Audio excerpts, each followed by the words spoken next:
Let's talk about sex.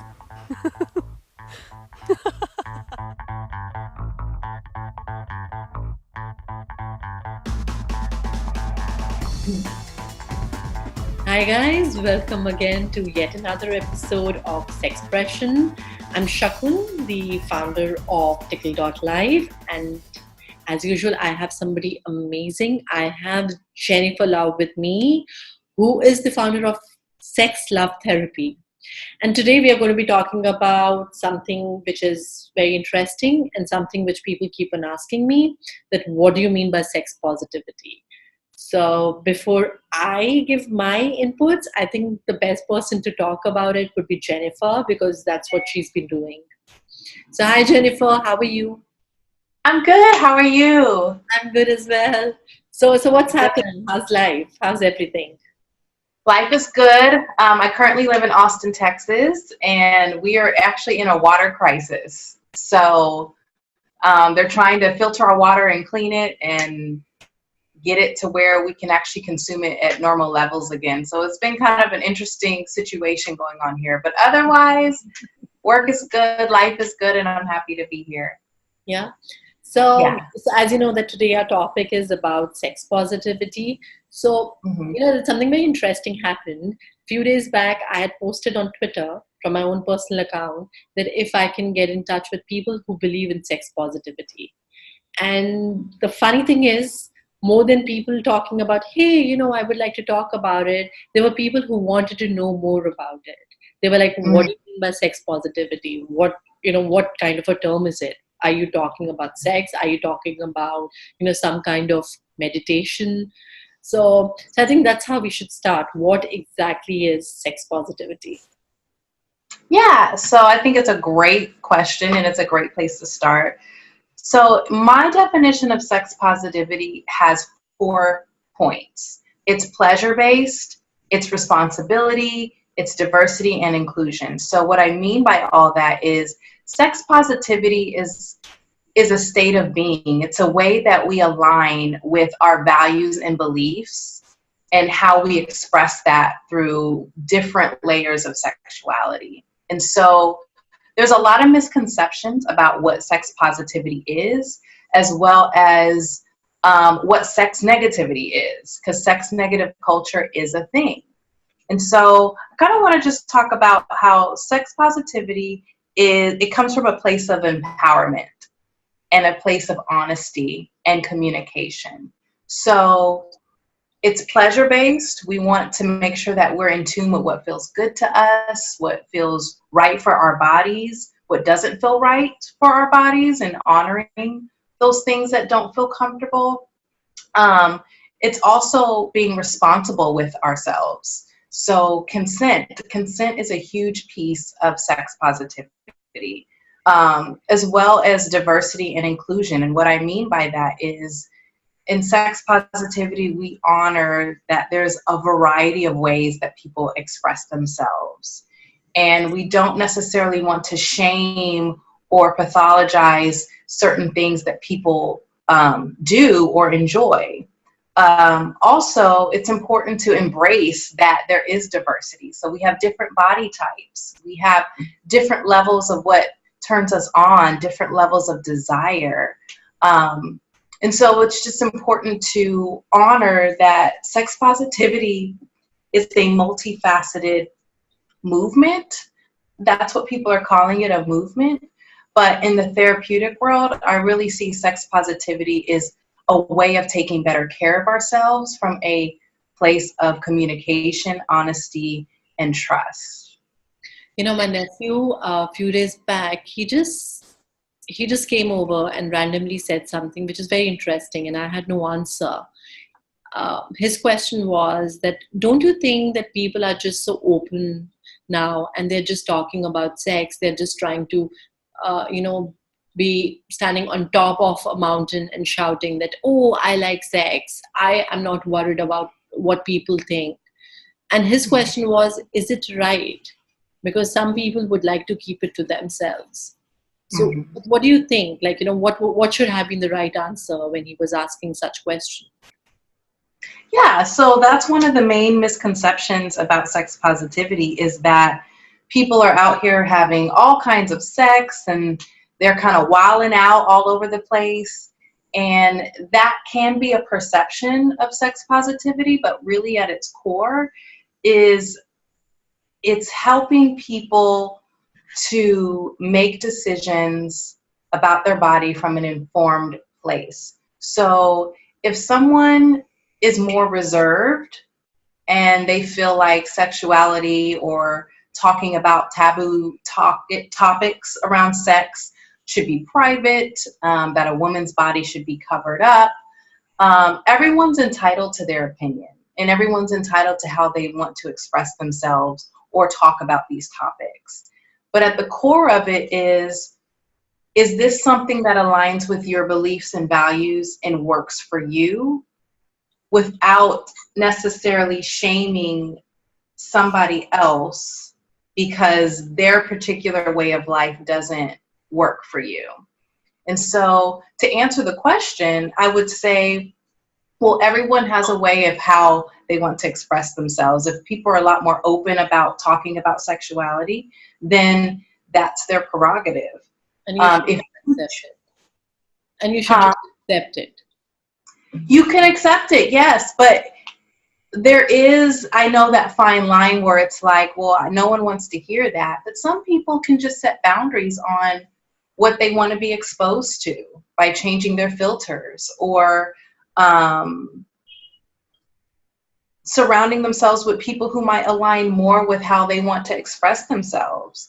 It's a very taboo, full, multi-layered topic. And so you're going to always run into someone feeling uncomfortable about certain aspects of someone else's expression of sexuality, because we're always working through these stories of what sex is, how sex was taught to us. And it all kind of comes through with how we experience sexuality through other people as well. You know, my next question is, what is sex negativity then? Is it that people are not happy you expressing yourself? Or is it about misinformation that people provide about sex? What will you categorize as sex negativity? So sex negative culture presents to me as oppressive, policing, patriarchal shaming. So examples of sex negative culture like slut shaming.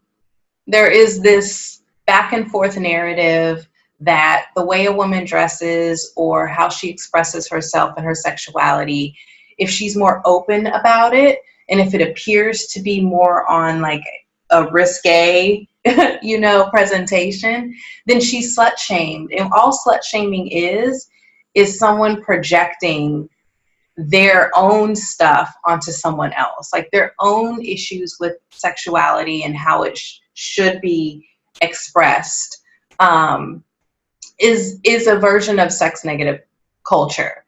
I'm sorry to cut you in between, but like sometimes what happens is, if suppose you are in a certain environment, or you are going to a church, or you're going to a country or a city where they follow a certain decorum, they follow a certain way of living, but just because you are of the opinion that I'm sex liberated, I don't care what I wear, irrespective of what sentiments it incites in people. What do you think like a person should do then? Should they follow what people are following, or should they follow what they believe in? So that's a really good question. I believe that it's one thing to be sex positive. It's also another to respect culture and respect the intersections of sexuality. So if I'm going to a country where modesty is the way of life there, then I'm not going to impose my views onto someone else when I'm not even a part of that culture. So there is a balance, and that comes back to my 4 principles of what sex positivity is. pleasure, responsibility, diversity, and inclusion. So when it comes to responsibility, that piece, we have a responsibility to also be aware socially of all the various ways that people are repressed sexually. And so if I were to go to a place where I know that even though I have a privilege living in America of where I can be more open and speak more outwardly without so much without dealing with a lot of recourse outside of, social media and people, sharing whatever's on their mind.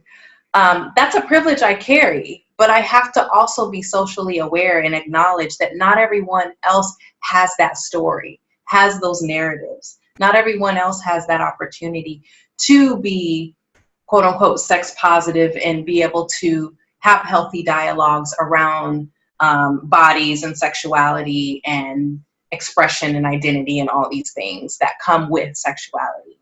So I think that we also have to educate ourselves on how we talk about being sex positive, because we definitely want to embrace all types of people and all ways of expression, but at the same time, we want to be mindful that sexuality is rooted very deeply in a lot of systems. And sometimes the best way to honor someone is to show them that I'm going to meet you exactly where you are. If I need to cover it up, that's fine. It's all about community and connection. And there's so many ways to express ourselves that don't involve being loud and boisterous and saying, I'm sex positive. So the people that you work with or your patients, what are the major issues that they are, or what level they are on? Would you call them that they are sex positive? Or would you think that it's a journey that they're going through? Like, what's going on, with most of the people that you work with? Absolutely. So the people I work with are on a spectrum, and I identify as being a sex positive therapist. And so that really does send out the language so that people are receptive to, okay, I can come and speak with this person about things that are maybe considered taboo or outside of the status quo. But honestly, when someone's in the room with me, that's when we really start unpacking how much sex negative culture has impacted them, even if they identify as sex positive. They're like, no, I like the fact that I'm poly, or I love the fact that I'm choosing to be celibate. I'm choosing not to have sex because I feel at this point in my life, that's not a place I want to go with my body and share it with other people. But I definitely want to talk about some of the issues I have regarding dating and expressing myself and letting people know that actually I'm not engaging in sex right now, which is kind of a counter narrative that you don't always hear. So I have a spectrum of clients who are on one end not sexually active at all, but they're having to navigate a very sexually, immersive bubble or environment. To the people who are kinky and are just finding ways to negotiate and find out their edges. So it's a spectrum of clients that I work with. And it's interesting how a lot of the things we talk about that are very sex focused also have parallels in other areas of their lives. Yeah. So what are the major taboos that you think as a woman, the cases that you encounter and you work with, they are facing? Like, if I give you from an Indian context, one of the biggest taboo of being a woman is that you're not supposed to have sex before marriage, or you're just supposed to have a certain number of sex partners. So what are the major taboos that, that people come to you with, which they have been fighting for, and because of that struggle, they might, at the end of the day, need you, a therapist, to tell them that it's okay. It's a part of life. Yeah, I think one of the main ones as a woman is that you have to orgasm every time you have sex. you know, and granted, we love orgasms. I mean, it's a beautiful thing. It's a great feeling. But sex doesn't always have to end in climax. You don't have to go into sex with the anticipation of like, I have to come. Sometimes you have to just let your body warm up, give yourself time to just relax. And a lot of women feel like this urgency when they're having sex. And I heard this a long time ago. I think it was like on Dr. Ruth back in the day, talking about how women are crock pots. You know, it takes time to warm and simmer and cook all the way through, and that's okay. Women have a hard time taking up space when it comes to enjoying sex and feeling open and comfortable with our bodies and comfortable with our partners if we are choosing to be with a partner. Another taboo, like sex before marriage, is that as soon as you get married, if you choose to wait, automatically you know what to do. You have the wedding ring on, it's official, the marriage certificate is in the filing cabinet or on the wall, whatever, and you're supposed to automatically know what to do with your body and how to express your needs and desires. And there's a big disconnect there too with a lot of women, is they've been conditioned or through their spiritual evolution, they've been told that they are saving themselves for their husband. And once they get to that threshold and it's time to actually have sex and have this connection, there is a lot that people don't know. So misinformation, tying back to the sex negative conversation we were talking about earlier, is a big piece. You know, we have to, sex is a social skill, and it is important that we kind of learn the language and ways that our bodies work and tick to really make it a pleasurable experience. So that's another thing that comes in quite a bit that I see, is people feeling frustrated that they don't know what to do, and normalizing that it's okay not to know. This is why we have to have these conversations. Yeah. So since we've already talked about what are the major taboos, what are the major misconceptions where sexual positivity is concerned? I think the main thing is that people believe that sex positivity has no boundaries. Like there's no line that anyone can cross, when that's actually the exact opposite. So the main misconception, which is a myth, is that people do whatever they want. But at the same time, people do whatever they want within reason. If they're getting an enthusiastic, yes, let's do this, then that's sex positive. If you are engaging in casual sex, but afterwards you don't feel your best, that's not sex positive. Because what we want people to understand is sex positive is positive sex. Going into a place of sexuality where you feel affirmed, where you feel confident, where you know your boundaries, where you can advocate for your health and your body, where you can be satisfied just by yourself, or you know how to communicate and share how you like to be satisfied with a partner. It's honoring that our bodies are different, that our bodies do different things during sex that, you know, aren't shown in the movies. And just embracing that sex is just a natural part of our health and how we identify in the world. And so, yeah, I think a main misconception is that sex positivity is all about loose boundaries, but I would say that it's about, honestly, structure. There's a little bit of structure there where people are really defining and refining what's right for them, depending on how they identify, or depending on how they want to express themselves, or whatever their beliefs are with sex. You know, whether they come from a devout Christian home or they're atheists and they're just like, I don't understand why sex should be this sacred. Or not that atheists believe sex isn't sacred. I don't want to be again that narrative, but yeah.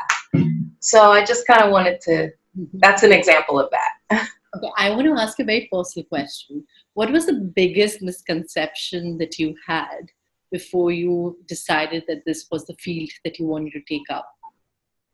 Oh, wow. Shakun, you are just throwing these questions at me today. Um, let me think. I think for me, before I started doing this work, I had a moment that sex was supposed to be pleasurable, because growing up, I grew up in a Christian household, and sex was always for somebody else. It was for my husband. It was for God. It was for my father to protect me, until it was time to give me away at my wedding. Like, sex and sexuality was never for me. It was like this piece of myself that I'm only to share with someone else, and it had to be a man. Yeah. And I came to an awareness where I was like, that doesn't make sense. Like, I have a clitoris, which is solely for pleasure, and it's there for a reason. And I'm not understanding why I'm not allowed to access this part of myself until I hit this particular milestone. What if I never get married? What if I choose marriage isn't for me? Does that mean that I'm not sexual? And so it took some time, and I'm still in the process of really unlearning a lot of those narratives and understanding like what it is I really want and need. And that really helps inform the work that I do, because when someone comes into my office and they're frustrated or they're shamed or they're traumatized by an experience, a lot of it kind of comes, a lot of it many times, not all the time, comes down to misinformation and the things we were told about sex that were just untrue. It's not that it changed, they just weren't true.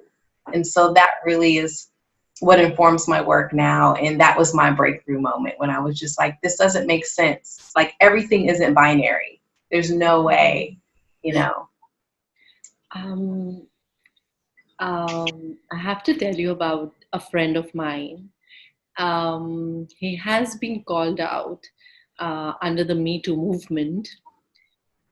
And then he called me one day, and obviously he was completely bogged down. And you know, his thing was that I did not know that I was doing something wrong.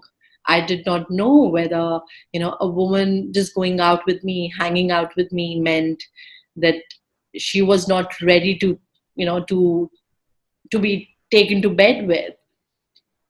And you know, the interesting thing was that he could not comprehend, even though he was trying real hard, because otherwise, you know, he's helpful, he goes out, he does things, was why did I not know that I was doing something wrong?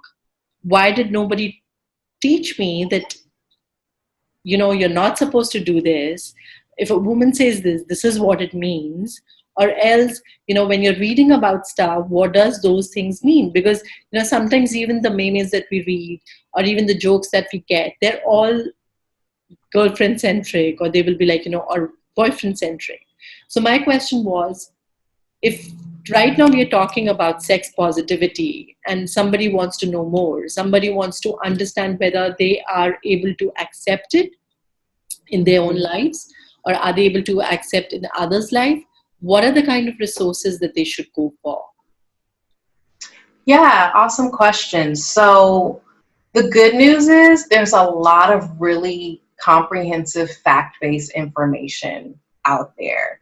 Tickle.life is a great platform. Your platform is amazing because it gives us accessibility to a lot of different voices who express their sexuality in a sex positive way, but differently.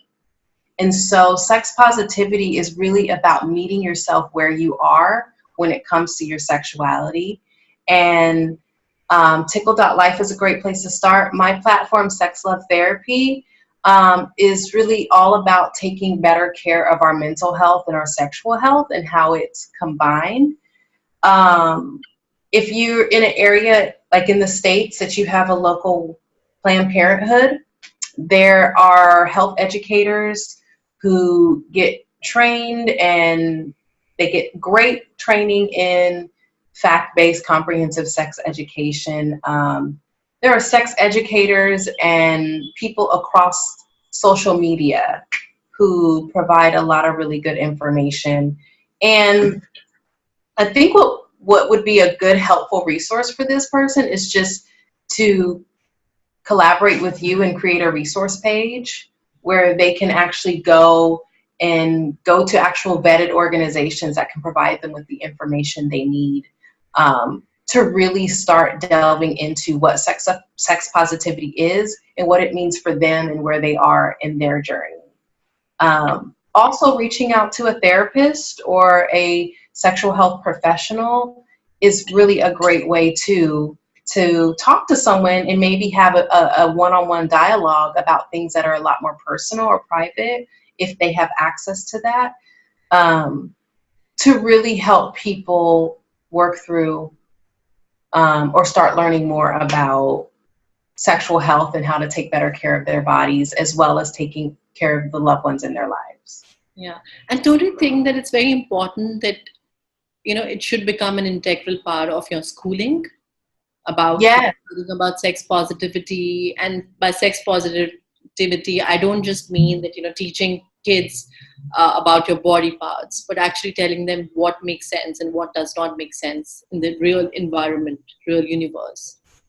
Yes. I mean, there's a huge push, I think, to get more comprehensive sex education in schools. Yeah. And also just movements, like the Me Too movement, definitely just getting more information about what consent is for adults. Adults need sex education too. Yeah, true. So I think there is just a need for people to understand the importance of quality sexual health education, so that kids, as they're growing into adulthood, are making more informed decisions.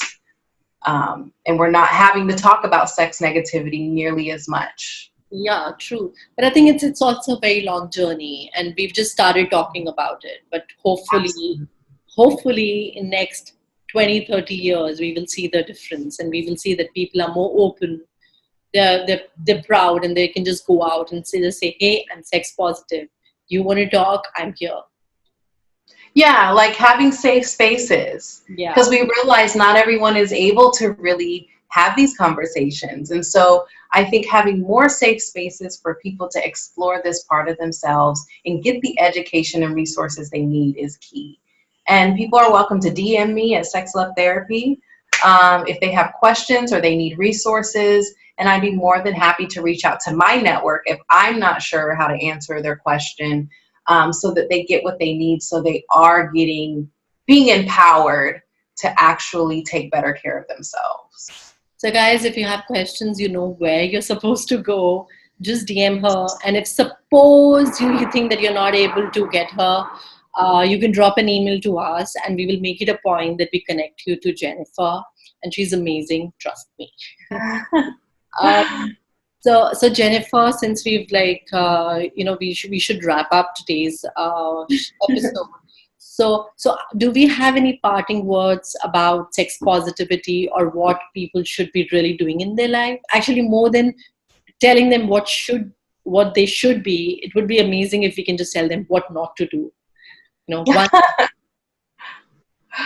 Well, the main thing I want people to take away is you're a human and you have an experience.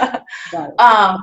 My biggest takeaway is I want people to be informed about sexual health, and I want them to feel that they have spaces to explore these parts of themselves in a healthy way. So my main thing is sex positivity is about reaching out and connecting and having these courageous dialogues with people so that we can just live healthier lives. Thank you so much. This was really, really beneficial. And it's also our tagline, stay educated, safe, sex positive.